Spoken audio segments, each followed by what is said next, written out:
L'humoriste Guillaume Meurice signe son premier roman intitulé Côme, l'histoire d'un autodidacte, fils d'immigrés espagnols sans diplôme, qui va découvrir la magie des mots, de la poésie, celle de Rimbaud notamment. Le chroniqueur de France Inter, qui est en tournée, s'est inspiré de la vie de l'un de ses régisseurs, un certain Côme Olvera. Marion Banchet a rencontré l'auteur. Non, mais je trouve qu'on est anti-blanc, je suis désolée. Ah mais ne soyez pas désolés, c'est vrai que la fraternité, ça va dans les deux sens à un moment donné. C'est surtout pour ces micro-trottoirs insolents sur les ondes de France Inter qu'on connaît Guillaume Meurice. Quotidiennement, aux côtés de la journaliste et humoriste belge Charline Vanhoenacker, il partage et questionne les perles recueillies au fil de ses sorties.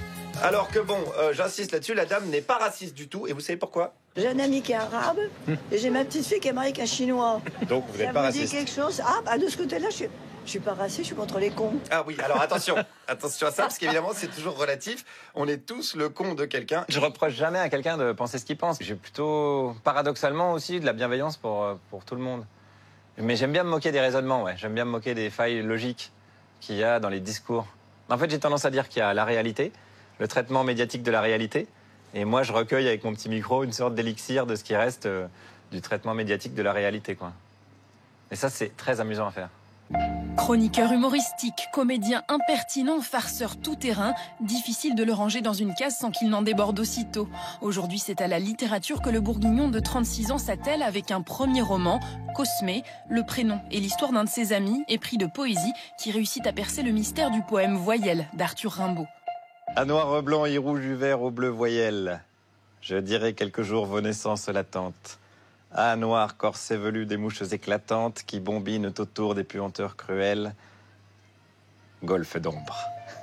14 lignes énigmatiques écrites en 1871 que jusqu'ici personne n'avait réussi à décrypter. Cosmé est l'histoire vraie et exceptionnelle d'un homme ordinaire dont la découverte pourrait bien bouleverser le monde de la poésie. Ce qui m'a fasciné, donc, c'est le fait qu'il ait trouvé ce sens caché du poème Voyelle de Rimbaud, qui était cherché par vraiment tous les spécialistes depuis plus de 140 ans, je crois. Que ça soit un mec qui soit au RMI, que personne connaisse, que ça soit pas un universitaire, que ça soit un mec qui a même pas le bac, qui découvre ça, m'a paru assez incroyable. Et en plus de ça, il a une histoire absolument incroyable à côté, où il y a beaucoup de rebondissements. C'est un fils d'immigré espagnol, qui à la base quand même plutôt épris de liberté que de sens de la hiérarchie. Donc ça m'a plu, c'est un point commun avec moi. Au fil des lignes, Guillaume Meurice raconte la vie décousue et mouvementée de Cosmé Olvera, de son enfance dans les faubourgs de Biarritz à la rue, en passant par les trafics en tout genre au milieu des grands ensembles de la région parisienne. Il raconte aussi la passion de son ami pour la poésie. C'est à ses côtés que le chroniqueur a découvert ses subtilités. Je pense que c'est assez mal enseigné, la poésie, c'est un peu comme le théâtre. C'est-à-dire qu'il y a un aspect vraiment jouissif, jubilatoire, joyeux, qu'on retrouve pas forcément dans les enseignements académiques. Cosmé m'a fait découvrir cet aspect de la poésie-là, ouais. En fait, c'est juste une quête permanente de la liberté. Liberté, plaisir, deux valeurs qui guident aussi la plume de Guillaume Meurice. J'ai pas de rituel, c'est-à-dire que j'ai pas besoin de mettre des bougies ou d'écrire quand c'est la pleine lune ou d'attendre. On entend beaucoup ça quand on écrit.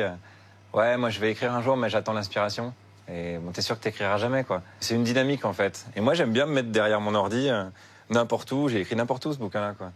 N'importe où et sur n'importe quoi. La grève, les punks, l'anniversaire de la mort de Claude François, tout est source d'inspiration pour cet explorateur du réel qui, sous couvert de blagues, amène aussi la réflexion. Peut-être que c'est ça qui se passe quand on bâtit une société sur la compétition et la peur.